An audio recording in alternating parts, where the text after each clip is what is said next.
that, and in my view, crypto is not property. And so I actually think that the tax department is entirely taxing cryptocurrency wrong. I'm George Markowski and welcome to the Positive Property Show. Our mission is to empower 10,000 people to create financial freedom through property using the Markowski method. Join us. Hello, Welcome. everyone. Thank you. I'm back. You were never here. So, well, I was, I wasn't, and here I am now. So lots to talk about tonight. So the question I was asking the group today, and I was asking, what advice would you give your 20-year-old self? Oh, I love that question. It's really great to see where you're at now and think at how much you've learned and look back and say, what advice would you give yourself? Before we jump into that, for those of you who are watching the replay, if you would like to type in #replay, that gives us a bit of a gauge of who's joined us live on the session tonight and who's caught up on the replay. Exactly, that's right, because we're watching, and if you're on the podcast, just come to the group and say hello. Come over to Facebook. Get off the podcast. No, you can stay on the podcast. No, stay on the podcast, because that way you've got George in your pocket everywhere you go. Love it. Fantastic. Now, So what would you ask your 20-year-old self, George, if you could go back and do that? I'm going to be sharing my screen and show you what people have said. And guys, okay, we did a bit of an ask the audience, did we? Yep. And if you watch these, tell me what you'd say, and I'm going to tell you my answer afterwards. So let's go. I think I'd probably tell myself to relax a little bit more. I was a pretty stressed out 20-year-old. So if you look at the screen here, oh, there you go. Look at that. Okay. So Fantastic. Peter says invest in property. Wouldn't be putting up with the SHIT at work I'm now. Mm-hmm. Brendan, invest in property. Tim Allen, buy way more property and buy Apple shares. Yes. Peter, Yeah. I'm still in my early 20s, but the thing I keep telling myself, buy, invest as soon as possible. Dave Dove, stay focused on your goals. Don't let the small things hold you back. And look, Dave Dove's one of our members, and Dave is actually and his wife. They're going to be retiring next year, which is great. Yeah, absolutely. Nay, don't listen to your father's financial advice. Yes. Hi, George. I don't need anyone's approval. Accept myself the way I am. Not associated with people who do not see my worth and finding positive property in my 20s and not 40s. Beautiful. Thank you, Kathy. I think Kathy's online. Hello, Kathy. Craig, be independent. Independent meaning free from grids, pumps, service charges to properties.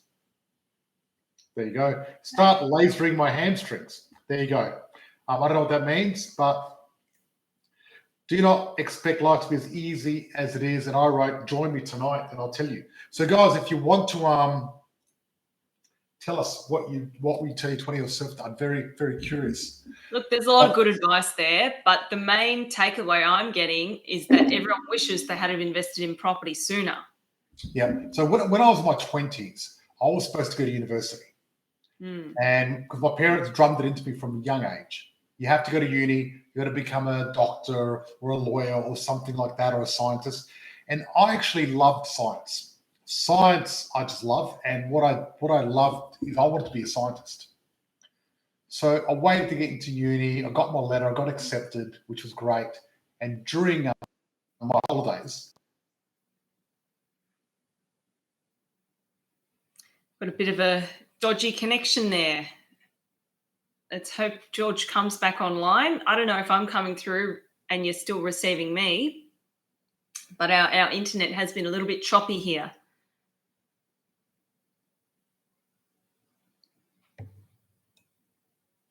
George and Christina looking well relaxed and tanned. Well, maybe George is looking tanned. I don't know about myself. These lights aren't really doing me any justice.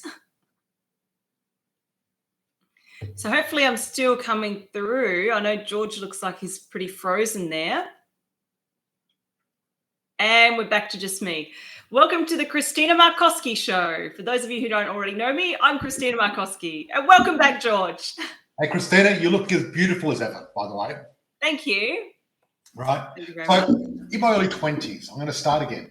I loved science. I got into uni after doing matric, and I was waiting to get into uni. And while I was waiting for those few months, I actually decided to get a job selling teddy bears. And I sold this guy a teddy bear, and then he came up to me, and I'm like, sorry, mate, you already bought the teddy bear. He goes, no, I want to offer you a job. And I said, I'm not interested. I'm going to go to uni. He offered me a job as an art dealer, $2,000 a week. And I was 18. Wow, that would have And I was seemed pretty like, attractive. yeah, so I'm thinking, you know what? Stuff uni. I'll do this for a year and then I'll go back to uni. But also, so you wanted to have a bit of a gap here, right? I wanted the gap here to make some cash. That way, Right. I just imagine myself cruising to uni with a nice car, nice threads, rocking up instead of, the way I was at the time with a car that was a clapped out car and nothing else. Instead of catching a bus. But also, I mean, I've always was interested in business. Even though studying, I love studying, but the idea of working in a company at a desk and all that, in some big, I thought, wow, that's going to be 40 years of my life. But I thought, that's the way it is. I'll find a science job. I'll be working in some office doing some science and then, get married and cruise around. Anyway, so I got offered this job. I come home and said, hey, I got this offer this job. I might do this. My father, he went nuts. Wow. He wasn't happy at all. And that he would have said, been pretty tough to handle.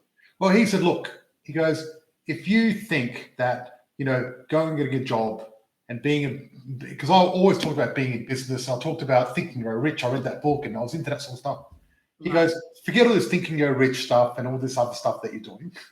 You need to go to uni and get a job, get a job in a bank, get a job as as a lawyer or a doctor and just do that. And then you'll have security. Because he grew up in World War II. So he's very old school thinking by the sounds very of that old school. He was so against it. He didn't like my positive thinking or me going outside the norm. You know what I mean? Didn't even like positive thinking. No, didn't like it. He just said that's stupid. That's pretty fun.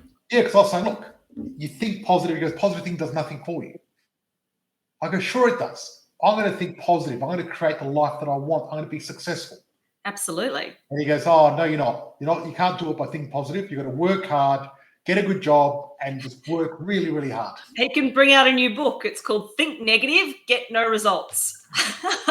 Anyway, so I know where it came from. It came from caring about me and scared of the outside world, but also getting drummed into him. That's the way to do it. And he wanted me to do better than him.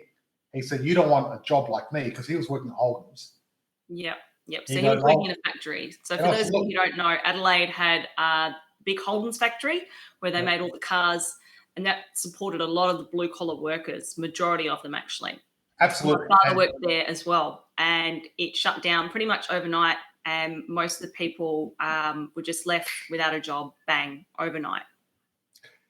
Exactly. So the fact of it is, I wasn't planning on working in the factory anyway.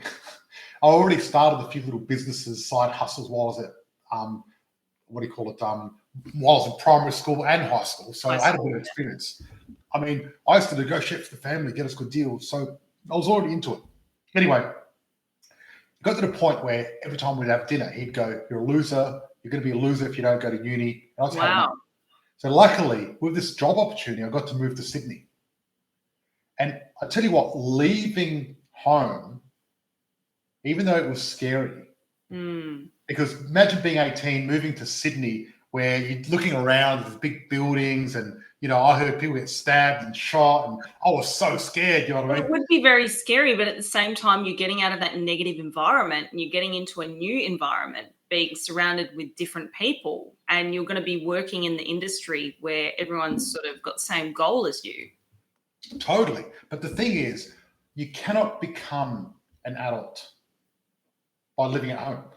No. Getting out of home and learning to pay bills and all that, even though it's hard, get you out of your comfort zone is the best thing. So if I spoke to my 20-year-old self, my 18-year-old self, I would have said, look, stick to your guns, think positive, get out of your comfort zone and just make it happen. And I was very fortunate that I did that anyway. You know what I mean? Because I could have got beaten down by everyone saying, go to uni, do what's safe. But you know what? Instead, I did what I loved, did what I wanted to do, wanted to get out of my comfort zone, wanted to, doing working for an art gallery was amazing. It was so much fun. And I made good money. So I came back 3 years later and I made a lot of money. Back to Adelaide from Sydney? Yes. Flew back to Adelaide. I had all the most expensive clothes. I bought myself a Jag, an old Jag, and I was doing quite well. for a 19 Yeah. for a 20 Because year you old. didn't go to uni. You went. So I was a 20-year-old making, $1 or $2 grand a week back in the 90s, early 90s. And my friends at uni were like eating baked beans. And nothing wrong with that because they ended up getting good jobs. But I just did the fast track and it was amazing. And so I think at the end of the day, if I talk to my old self, I would say, hey, have the courage to do what your heart desires. Have the courage to follow your heart. And don't worry about what people say because you only live one life. That's right. And what I'm doing, I'm not just saying that about me. I'm saying it to everyone listening right now. So you might be thinking I'm talking about me, but I'm also talking about you. That doesn't matter if you're 20, 30, 40, 50. It's never too late. But I'm saying, look, have the courage to do what you love. Have the courage to invest in property. Have the courage to ask that person that you're interested in, ask them out on a date. I mean, I asked you out and you said no. That's right. No? Act like you're not going to fail and then think about what you really want to do. Yeah. And me moving to Sydney gave me extraordinary confidence. And it made me bulletproof. And getting out of your comfort zone is great. When you're on your deathbed, you're not going to look back and go, oh, I'm so glad I played it safe. There's no way. You're going to regret the things that you don't do, not the things that you do. Totally. And you won't have that, oh, what if I had done this, or that? When you're there, you can look back and go, I did it. Right. Even I had the courage. That's right. See, the problem is school teaches you to be safe. Yes. They teach you to follow the rules and be safe. Now, you don't learn. Even though you go to school to learn, you're not really learning. All you're doing is parroting. Mm-hmm. When you learn when you make mistakes. But at school, when you make a mistake, you get in trouble. See, I'd love to start a new school where every time you make a mistake, we give you a reward and pat you on the back and go, well done. Seriously. That wouldn't be the real world, though, George. Well, it is the real world. It is the real world because you think about it. You don't get a reward, though, but you get the learnings for every time you make a mistake. You get rewarded. You can build on that knowledge that you learn. Yes. So I wasn't an expert investor when I started. Surprise. I wasn't excellent at business. You were a pioneer, essentially. You had to, find the path. You had to get out there with your machete, cut through all the weeds, all the overgrown path, and clear that path so that everyone else behind you could have a clear path and a shortcut. That's right. But what I did is once I started on my journey, I found people that had success, but I found people that had the lifestyle that I wanted. See, I didn't want to go, I went to this financial plan. I went to his office and the guy's wearing a 3-piece suit, right? Working in office 80 hours a week. How is he going to teach about financial freedom? That's a bit like asking someone overweight and unfit to teach how to be fit and underweight and fit and look good. You can't do it. So I ended up on a quest, and there was a guy called Nick from Melbourne, and he was living in Florida, wasn't working. He had a house in Florida. He had one in Morocco, one in Melbourne, right? And the guy cruised around having a ball. Is this the guy that drank the apple martinis? Yes. He was drinking apple martinis most days of the week. He was in shorts. So that's the lifestyle you want to have, if you like that sort of thing. So what I did is I followed him and went to Florida to meet up with him because I wanted to learn from someone that had the lifestyle that I wanted. I didn't want to learn from someone that's sitting behind a desk in a suit. I wanted to learn someone that has got a lifestyle. But also, you don't want to learn from someone who's working all these long hours because you want to have, a pretty cruisy life. Yeah, well, if someone's working long hours, all they can do is teach how to work long hours. That's right. Because if they could not work long hours, they wouldn't be doing it. They've got to lead by example. That's right. And look, that's part of the reason I don't feel a need to wear a 3-piece suit or have an office or anything like that. I don't have that urge, because I had a PR company a while ago, right? Mm-hmm. They're like, George, you can't show everyone what you do on Facebook. You're always in shorts and you're top off on the beach. You've got to put a suit on and look professional, and you've got to do this, do that. And I'm thinking, no, I don't. Why? It's just not you, though. So that wouldn't be authentic, right? Not me. I mean, at all. Why would I do that? At the end of the day, I am who I am. You have to be you. Exactly. You have to be you. And I think the beauty of it is, in this day and age of the internet, you can create a business around your authentic self and attract your authentic tribe. And it's really good. Oh, 100%. And see, that's where I'm going to segue onto my next topic. Financial bulletproofing? No, that's next. That's the next topic. We've got our tax lawyer coming on later, financial bulletproofing. I'm going to teach everyone how to deflect Right. bullets. You're going to be like Superman by the end of this session. But let me give you the stats, okay, in case you feel despondent. The average age of a millionaire is 57. Okay. The average age of a US president is 55. The average age of a CEO is 54. So if you're 20s, 30s, and 40s, and you think you haven't got it all figured out, it's okay. Great. You got time. Doesn't matter, right? And that's the beauty of it. Now, there's been a lot going on about this Russian-Ukraine war. Yeah, what's the latest? I've sort of switched off to all of it. I want to tell you my take on it because I wanted to sort of, because with social media, so much goes on, right? And there's all these people saying, we should ban Russians from flying to Australia and doing this and doing that. And look, see, in World War II, people started calling sauerkraut victory cabbage, right? And referring to hamburgers as liberty steaks because they wanted to get away from that.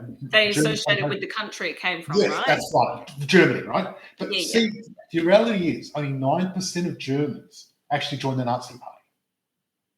Yeah, that's not a lot. The rest of Germany hated the situation as much as the rest of the world. Of course. And the reality is 99.9%, 99% of Australians have got no way of influencing our government.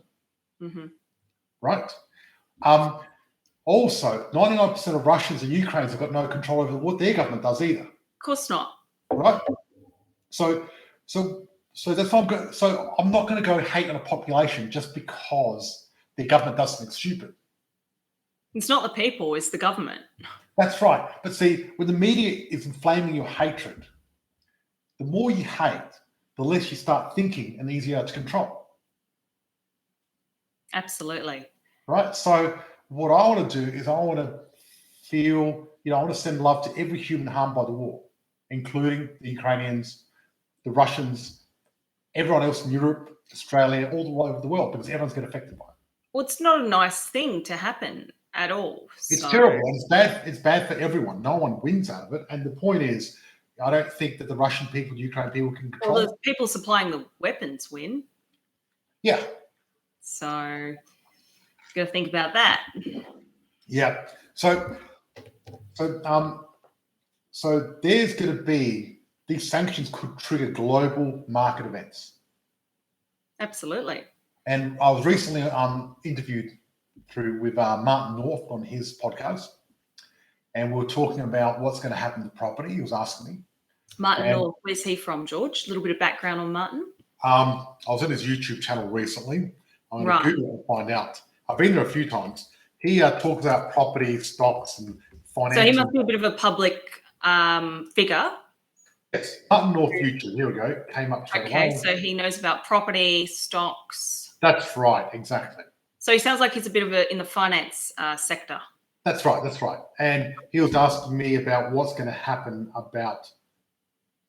So Martin interviewed you? Yes. Okay, great.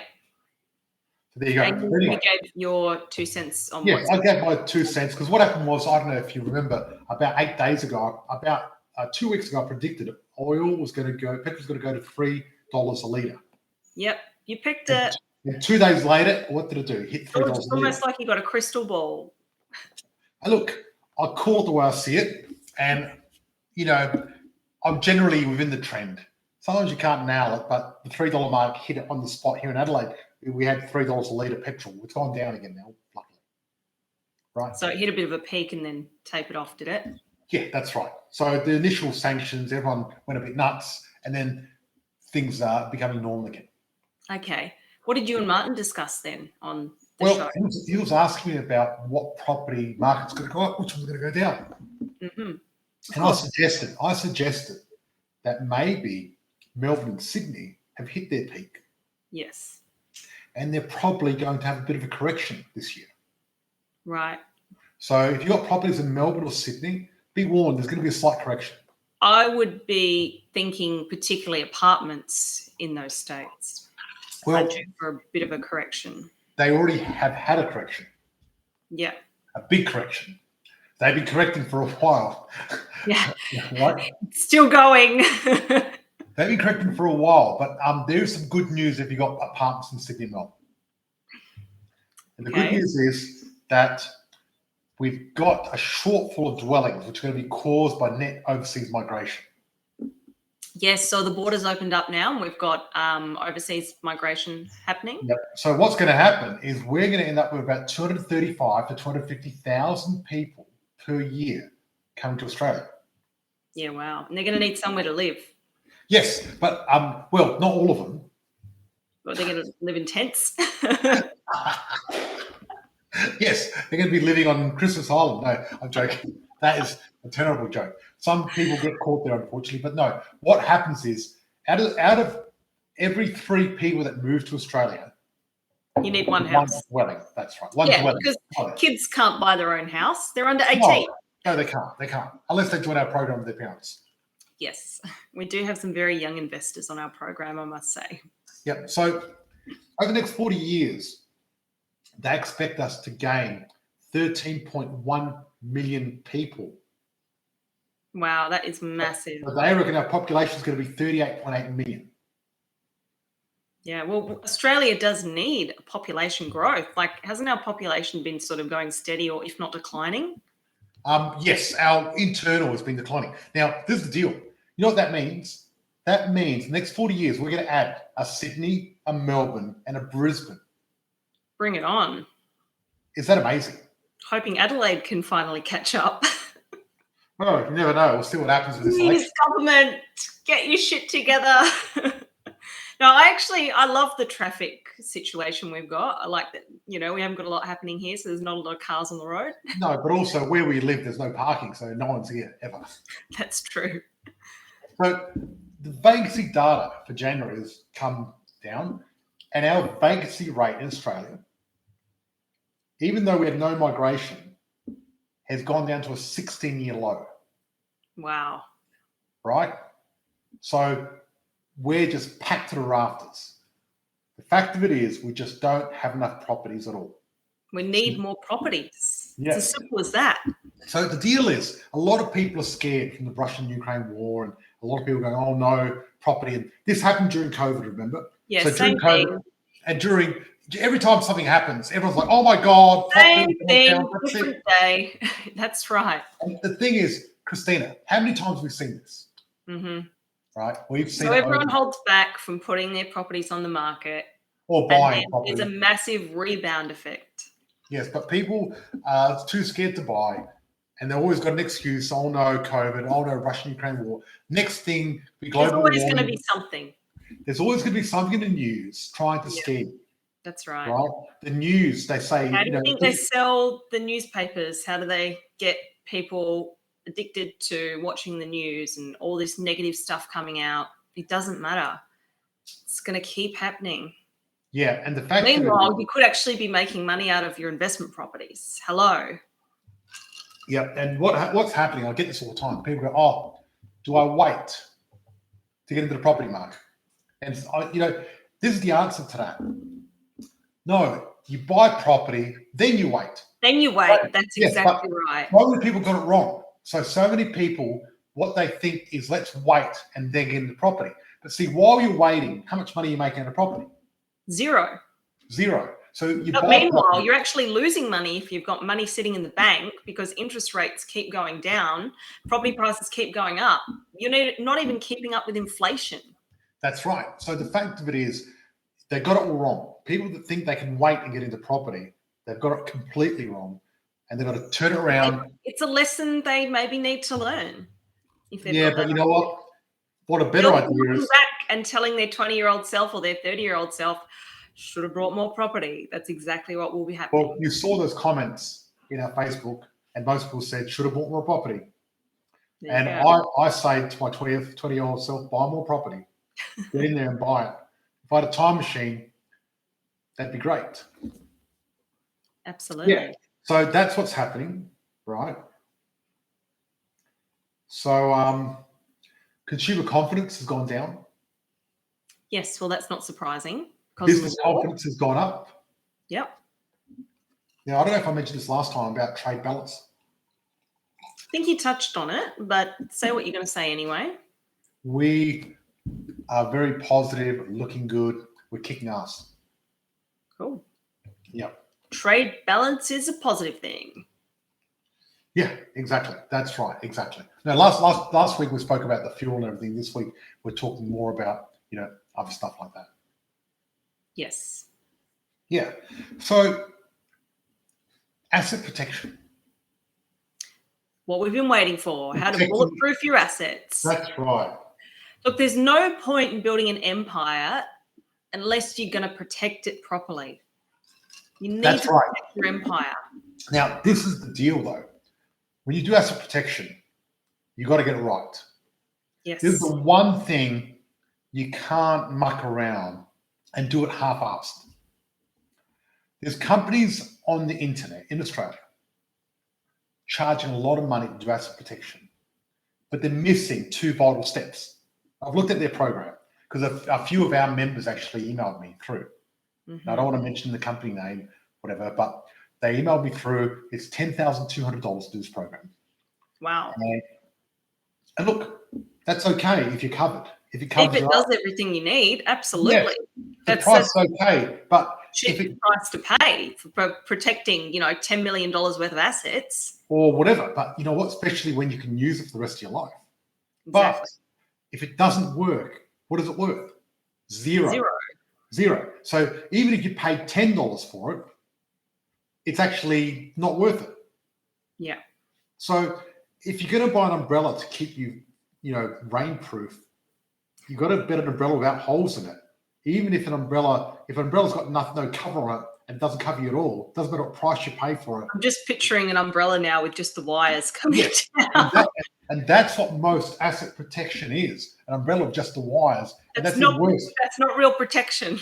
No, well, actually, it gives you this, it's really worse than not being protected, because if you think you're protected and you're not. Yes, you might not realize. That's a lot worse than knowing you're not protected, if you know what I mean. Yes. Yeah. So people have gone on this program, thought they were protected, cruising around, being cocky, and guess what happened? They lost everything. Oh my God. They lost everything. That's even worse because they thought they had the asset protection that they needed for their which actually because of that protection, they did certain things they wouldn't have done otherwise. Right. So it made them take a few more risks and. That's right. Right. So okay. That's why that's pretty dangerous. Yeah. Very dangerous. So, you've got to get it right. And the problem is, you've got an accountant, you've got a lawyer, you've got a tax specialist, and getting them all communicating and doing the same thing and getting everything right is very difficult because getting them all on the same page. But not only that, because you've got two things. You've got asset protection, you've got tax. Yes. Two separate strategies, right? And then you've got the ease of use of what's happening. So what happens is if everyone's on a different page, then the accountant's going to go, well, we didn't do this for tax. But then the tax I was going to say, and some people have got their own agenda, like one of those professionals might go, have their own ideas and go, well, you should be doing it all this way. But then you might have like the accountant who is doing the opposite to whatever your tax lawyer is doing. And they've both got their own ideas and they both might be great, but you need to do what's best for your specific situation. That's right, exactly. And the thing is, there are certain ways of doing things that work. And what I like to do is I like to model what works. Yeah. Hello. Try to test it for a reason. Property. So what I do is I know this footballer who got asset protection. Mm-hmm. And then he went around buying all these businesses. Went nuts. And a lot of footballers do that because they've got so much cash. Right. And then his business went broke because he didn't know what he was doing. He was good at football, lots of cash. Not so good at business. He should have stuck to football. Anyway, he went bankrupt. But luckily, he protected his house, which was worth like $3 million, his cars, all the assets. And guess what? They couldn't touch anything. So he had an asset protection that actually worked. Yes, he did it right. He did the final two steps because thankfully. So what people do is they get the trusts and get all this other stuff happening, but there's a lot of finer details when it comes to these things. And there's got to be some transactions and some other things that you need done to make sure they work, because a contract is not valid unless there's some consideration paid. Right. Right? So something needs to transfer. So you can write a contract and say, okay, I'm going to asset protect this property I've got, set up a vested trust or a bloodline trust or a testament trust, one of those three. But then nothing changes hands. And then you go to court and they go, okay, where's the evidence that you actually did this? It was real. You're like, well, I've got the trust deed. They're like, well, that doesn't mean anything because nothing's happened. So you need proof, right? Sounds pretty complicated. I'm hoping Adrian can sort of shed some light, because I have a lot of members asking about bloodline trusts and all those sorts of things. So we can get some good answers to those questions tonight. That'd be amazing. Well, what I'm doing is we're putting, Adrian and I and the accountant, Mike, we're putting together a very tight asset protection system. Fantastic. For our members, so they can just go in and do it all and be done. Yep, and be protected, protect their empire. Be protected. Then what we do is just review it every time they get more assets and just rinse and repeat, rinse and repeat, rinse and repeat. And we're going to have the checklist to make sure we go through it, get someone to review it after it's done and make sure it fulfills all the requirements and everything else like that. And then everyone's contracted. Make sure it ticks all the boxes. Awesome. Yeah. Beautiful. What are you drinking, George? Someone said, what are you drinking, George? You need to read this. You need to read Doesn't look like he's drinking anything at the moment. He's not even holding a cup. I was drinking a coffee before. Oh, you are? You're drinking some sort of water. No. It's pure blonde. Okay. I'm wrong. It was an apple cider. Pure blonde or organic cider. That's what I'm drinking. If you can read the other questions that we've got anyway. Sounds good. I've got a car to protect. Good on you. You can read those because I'm going to just make sure. Someone's asking about Perth. Yeah, what are they asking? Is it in Perth? Is this in Perth? I'm guessing back when we were talking about where's going to boom, you're talking about how Melbourne and Sydney are at the peak. Perth, Brisbane, Adelaide. But the thing is, with Australian cities, right, the one thing is you can have one suburb that's in the dumps and next door suburb that's booming because of the demand-supply ratio. So you've got to really, and I was saying this with Martin North the other day, you really got to pay attention and make sure you get it right. I don't know if I announced that I'm doing a new show on Channel 10. Build to buy. Buy to build. Buy to build. I was close. Yeah. Congratulations, George. Fantastic. When are you starring on Channel 10 in this show? We're just finalising negotiations. Awesome. So I reckon we'll be starting filming next few weeks, which will be great. Very exciting. Are you flying to Sydney for that? Flying to Melbourne, actually. Oh, Melbourne. Yes. So while I'm there, I'm going to catch up with all our Melbourne members. Awesome. I think we're having a bit of a catch-up in Adelaide fairly soon as well. We are. Cool. Well, we'll keep you posted for that one. Well, that's in our private group. Yeah, that's why I said we'll keep you posted. Exactly.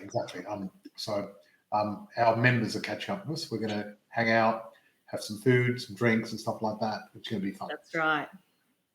Awesome. So we've got our private Sherp happening very soon. Was Adrian going to join us at all for the Facebook Live session?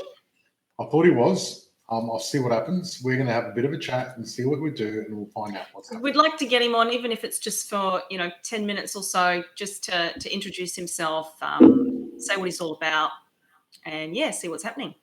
Okay, well, I'll send him a text now. Yeah, sounds good. Awesome. Who's excited about this asset protection, guys? Just type in the chat, let us know. Put #ProtectMyEmpire if you're interested, if you want to know more information, because I get asked a lot of questions about this sort of stuff. Everyone wants to know, should they be buying a property in their personal name? Should they be buying in a trust? Should they be buying in a bloodline trust because you've got kids? I mean, there's so many nuances to all of this when you start to pull back the curtain and really discover what it's all about.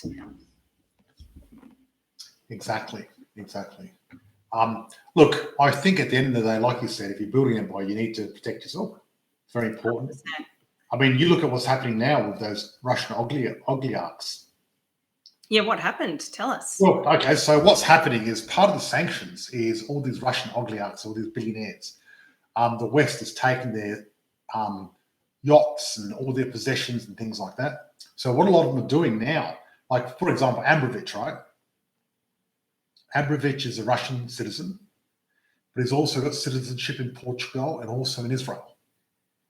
So what he's done, he's got several citizenships to keep himself safe in case one country decides to shut down his passport.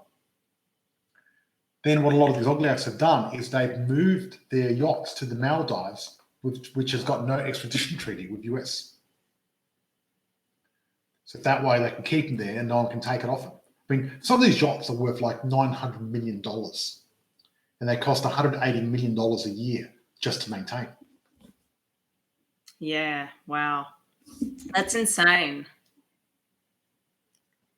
Exactly. We've got a lot of people looking forward to hearing more about, how to protect their empire, how to protect their assets. Absolutely. I'm really excited for this. Well, look, the deal is it's very expensive to do because you've got to pay a lawyer, $350, $450 an hour to sit there, go through it, then negotiate with your tax, with your accountant and everything else like that. So that's why I'm going to get a group of people together, nut it all out, pay for it all, so then we don't have to repeat the expenses over and over, and just do the other bit at the end.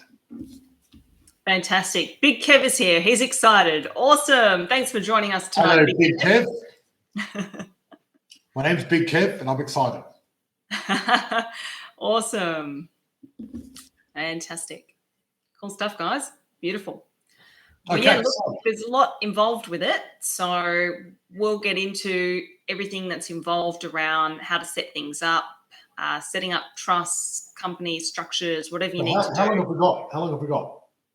Well, we've got about 15 minutes left just in this session. Well, what I was going to do is I was going to share my Google. Okay. For a bit of a laugh and show you what happens when you Google George Markowski. Okay. You're going to share your Google. Because if you type in George Markowski, I don't know if everyone's done this. Look at this, George Michael, George Clooney. They're a lot more famous than me.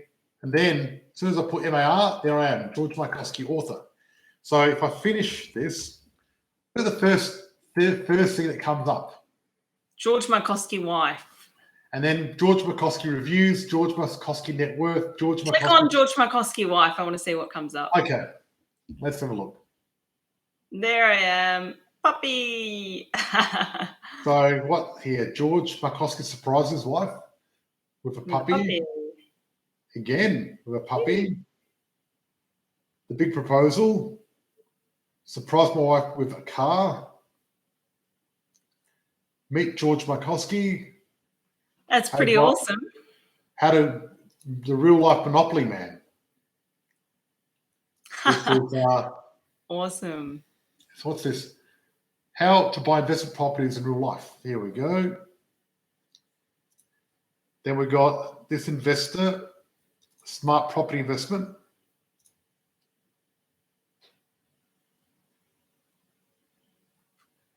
Christina gets a lot of surprises. I certainly do. But I got George Mack just recently. I surprised him with a 50th birthday party, which was amazing. So I hired the best boat in Adelaide, a 58-foot yacht. We got the oyster bar to cater it, and I got all of his friends and family together, and we all surprised him on the boat, and we had a big party. It was amazing, a lot of fun. So he surprises me, but I surprise him back. Okay. My wife asked me the questions. Podcast, 5 steps to invest in property. My net worth. What am I worth? I'm very curious. I'm curious too. Let's have a look. $300,000. Wow. Jeez, not a lot. What happened? Oh, I don't know. Whoever wrote that net worth has got it wrong. I mean, I made $1 million last year just out of passive income. So That might have been about 50 years ago, your net worth. George McCoskey net worth. Well, you're only 51, so that'd have to be at least 40 years ago. Okay. This one says I'm worth 700,000. Okay, there we go. We're getting there. Getting higher. Adelaide Property Guru. Pretty cool. They call me the Property Guru there. Should never do anything without getting the right info first. Yes, absolutely. That's what we're here to do. Look, we're here to get educated at the end of the day. That's why we put on these Facebook Live sessions. That's why we've got our community, our group of like-minded investors. You know, we've all got the same goals in life. We want to create a passive income through property. And it's just about getting educated, because the more you get educated, the more we can empower you, the more successful we're all going to be. And you're going to get that education and be able to take it and turn it into passive income, get your goals in life. Aha. So when you type in George McCoskey net worth, guess who comes up? Robert Kiyosaki. Robert Kiyosaki, because we've recently done an event with Robert Kiyosaki, Mr. Kiyosaki himself. He loves George. He loves talking property. Yep, exactly. So I thought We're that'd getting be interesting. educated by the best. Well, thank you very much. Thank you. Thank you Now, kindly. I've got a new announcement as well. What's We've your got announcement? a new audiobook. Woohoo! We've been waiting for this.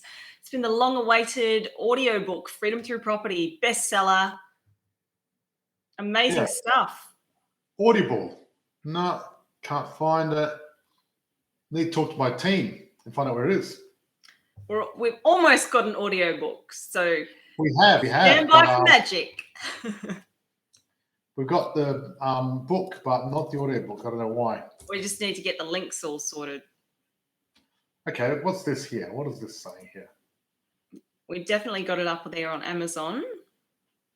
No, just Kindle and paperback. Oh, well, there we go. I'll stop sharing, but there you go. But the audiobook, I'd like to get a link to it. If my team give me a link, that'd be great. How long does it normally take to get a property with you? Look, it really depends on your situation, because I don't know where you're at, if you need to save up a deposit, if you've got equity, if you're ready to go, if you've got pre-approval in place. There's a lot of nuances here. So the best thing to do would be to connect with my team and have a chat to someone who can actually see where you're at and then help you get on to the next step. Why do you, if you type in hashtag wealth call, one of our team will see that and they'll give you a link. Absolutely. You need to have a chat with someone, a one-on-one chat with a property coach to explain your situation, where you're at individually, and then they'll be able to guide you with how quickly you can get your first investment property, which is very exciting. The point is, I suppose, you don't want to be too much rush when getting property. You want to make sure you get it right. My philosophy is take your time, get your numbers right, make sure you're comfortable, and then do it. A lot of people, absolutely, but you've got to get forward and get that momentum. Yeah, a lot of people get FOMO and they jump in too fast just because they've been, not doing it for long enough. But you need to just take your time to do it right. It's not about. They look and they go, wow, I did nothing for the past 10, 15 years where I should have been buying at least one property every year. And now they're like, crap, oh my God, I need to buy property, and they're desperate. So they want to get like 5 in 1 year to make up for what they didn't do. But I'm like, okay, let's just take one step at a time. Rome wasn't built in a day. No, exactly. It wasn't. And that's the whole point. You've got to start with one and go from there. Exactly. You've got to walk before you can run. Yep, you do. So Adrian should be joining us in about 1 minute. Oh, fantastic. So he's going to jump on for the last 8 minutes of the Facebook. Yeah, just a quick hello, have a bit of a chat about what's happening, because there's a new law coming out when it comes to trusts. Oh, do you know anything about this new law? That's why I asked Adrian to come on to explain. That's why we're going to get Adrian to tell us about it, because he knows all about it. Exactly. Is it going to be good or bad? It's probably going to be they're tightening up. There we go. We've got Adrian here right now. I'm going to get him on board. And look at this. There's 3 of us. Hi, Adrian. Welcome. Hey guys. Tonight's session. Thank you for having me along, guys. Pleased to be on your show again. Excellent. Well, welcome back. Now, Adrian. Sorry, go. Well, I saw this thing recently where the government is attacking trusts again for mums and dads investors. Yep. And I just wanted to get a little bit of clarity for our group and what's happening there. Yeah. So the ATO has hated trusts for decades, and the reason is because you can legitimately save large amounts of tax using trusts. People use trusts for asset protection. They use them to save tax, and that is envisaged by the Tax Act, and you're meant to be able to do this. So with a discretionary trust, what you're able to do is instead of like I hold something for you and it's definitely yours, a discretionary trust, I get to pick who I send income to every year, and so I can pick who has the lowest income and therefore tax rates and send the money to them. So I can, by making that choice every year, I can reduce my tax. But it's really the only way you can do that is actually if you have like a business or you have a passive asset like property. So you can't do it like if you're just a PAYG earner, if you're on a salary, it's stuck on you. Yeah, exactly. And I suppose, look, being a PAYG puts you in a position where, it's very hard to get tax deductions, almost impossible unless you're really losing money in real life. And that's part of the reason, Robert Kiyosaki and I have joined force to show people how the rich do it by actually losing money on paper, not in real life. Because Robert Kiyosaki recently came on and said, hey, I want to ban negative gearing in Australia. And then Channel 9 interviewed me the other day and said, George, you want to ban negative gearing? And I said, we don't want to ban negative gearing. We want to ban people using it the wrong way and losing money. What we want to do is use the right way, because negative gearing is a very powerful tool. But if you don't know what you're doing, all we're doing is losing money. And 2/3 of Australians that invest in property lose money every week. And that's because they don't know how to do it. Yeah, absolutely. As a tax lawyer, what I do is I help people save money now, or fix disputes with the tax office. Now, I've saved people from tens of thousands to like tens of millions of dollars worth of tax. Now, almost none of my clients are on a salary. And people say to me, oh, look, I'm on a salary. What can I do? I'm like, look, I'm a tax lawyer. I know a lot about tax. Nothing. Like, just you're stuffed. You can maybe claim $300 on a laundry deduction, maybe some self-education expenses. You've got to have something like property. You've got to have, your own business. You've got, if you're doing something, economically really valuable like that, and separate to you just running a job, just having a job, then there's all sorts of cool stuff you can do. Can use trust. Yes. Yeah. We can use trust. We can use companies. We can use negative gearing. We can and this isn't even just touching the surface. Absolutely. So Adrian, what you're saying is, if you look at the cash flow quadrant, we've got E for employee, S for self-employed, B for business owner, I for investor. And if you're in that E category, what you need to do is get some property investment in the I category, and then suddenly you're getting I category tax deductions instead of the measly tax deductions you get as an E, because the E category tax deductions are really the crumbs that fall off the table, right? And that's the problem. That's all they are, little crumbs here and there that don't make any difference. But what you want really is to get on that table and eat the other investors and business owners and get the big tax deductions. And that's what all the loopholes and things have been made. So people call them loopholes. They're more like legitimate reasons, like with legitimate designs of the tax system. For example, if you sell property, an investment property, and you've held it for more than 12 months, you get that income, that gain is reduced by 50%. Now that's Division 115. It specifically gives you that exemption. Now, is that a loophole? It's like, no, you're meant to have that. Yes. If you sell a business, you can. There are small business CGT concessions that can reduce your income, like your profits by, like your gain by a further 50%, or contribute it to super, and it gets removed entirely. If you had it for more than 15 years, you can pay no tax whatsoever. Now that's not like, in a way that's a loophole. In a way that's like the Parliament intended for you not to pay tax in that scenario. Exactly. And look, they're there for a reason. They're there to encourage you to do certain things. Absolutely. Yeah. And For example, negative gearing is there to encourage and supply housing. We actually got a housing shortage, massive one, and it's going to get worse. And basically, negative gearing is there to make sure that over the next 40 years, when we're getting another 13 million people that are going to be added to our population, they've got somewhere to live. Yeah, totally. So, negative gearing is actually a tax fairness thing. So, if you're making a loss, so if you're running a business and you're making a loss on that business, you can offset that against profits in a different business. One of the things that we're looking at with the trusts is about distributing income from one entity to another, and so it's moving it around from like a trust to a company, trust to another trust to an individual, and so you're offsetting profits somewhere against losses somewhere else, or lower or less profits or lower tax rates somewhere else, and so being able to move things around and offset them is actually a fundamental part of our tax system, and that's how negative gearing works. It's about you're making a loss on one part of your income and you're offsetting it. Now you can't actually do that with all, like if you're running a big business, you can, and your business is making a loss, you can offset that against your income. But actually, if you're running a small business, it can actually be difficult. So just say you started up you're talking about the cash flow quadrant, and we have employees, self-employed. So someone who's self-employed, they're running a coffee shop, or a gardening business, and they're making a loss. It's a side hustle, and there's a loss against their employment income. Then you may not be able to deduct that. So you might, unless you've got either a large amount of capital involved, you make profits in 3 out of 5 years. You've got sufficient turnover, more than $100,000 turnover.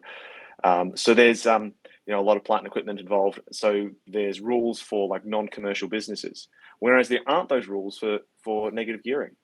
No, and look, the other thing is there's a lot of people talking about Bitcoin, and the thing is a lot of people don't realize that about the tax implications of Bitcoin are very different to property. So we've got members of our program this year that have bought property and they've made $100,000, $200,000, $300,000.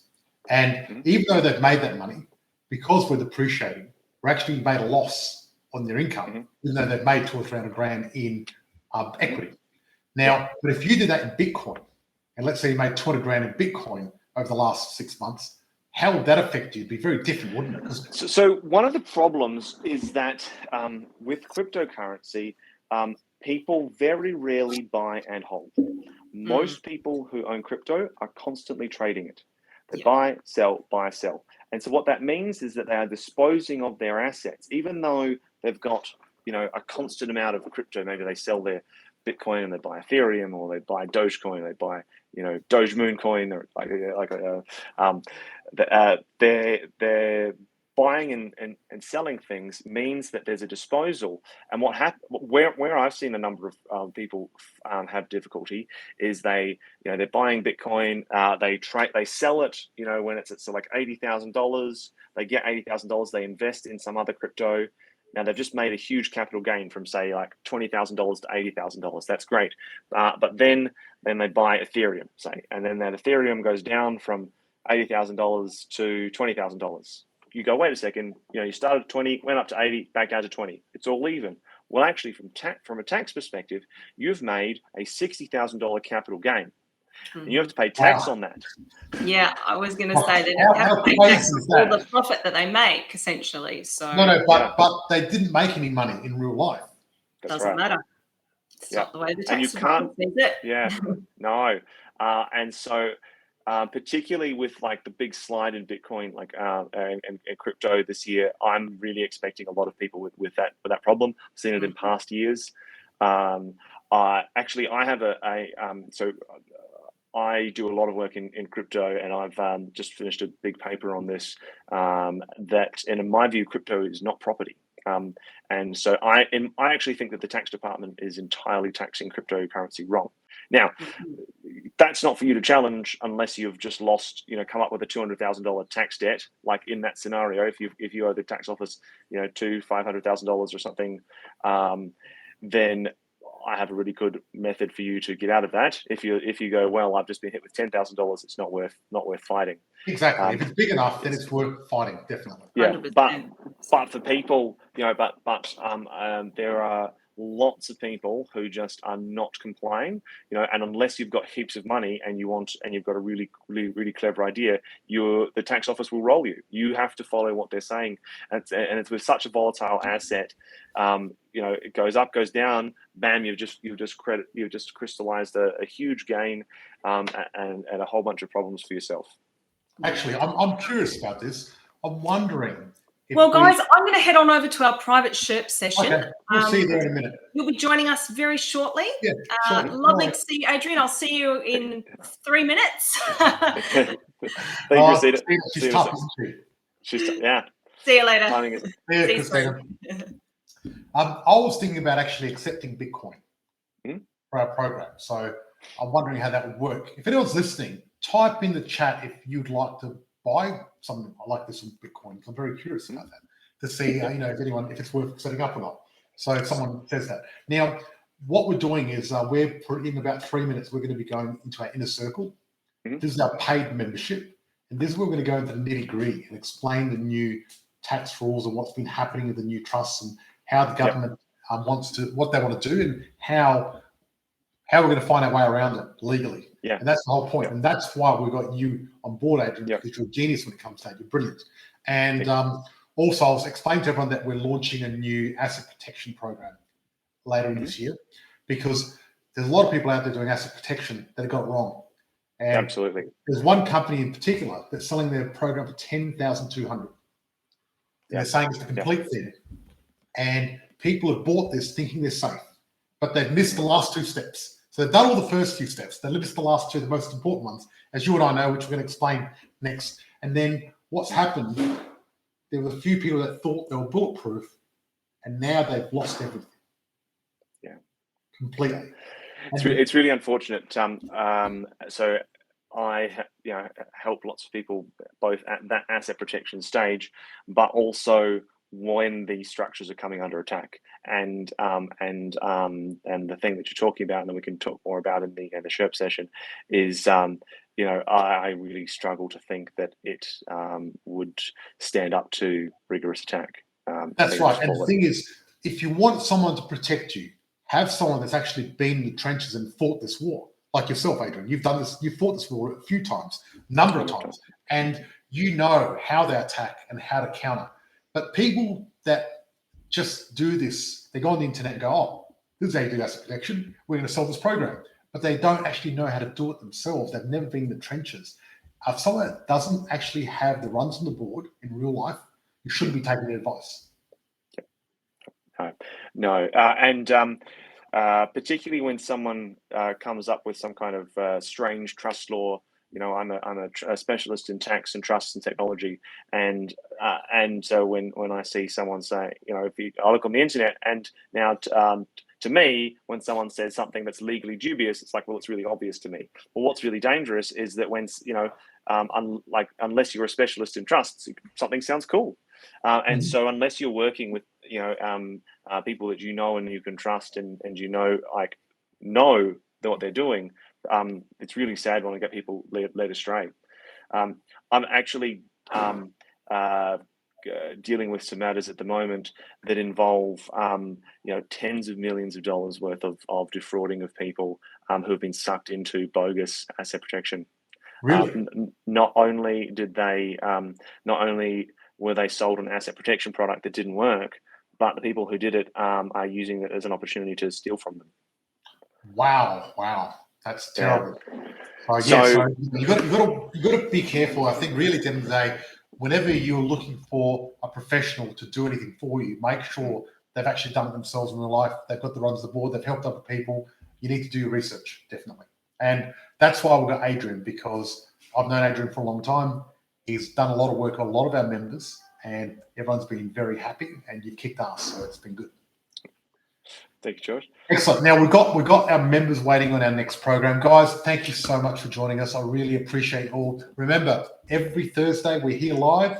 I'm excited. Next Thursday we've got a great show for you. So thanks for watching, and like, share, comment. See you next week.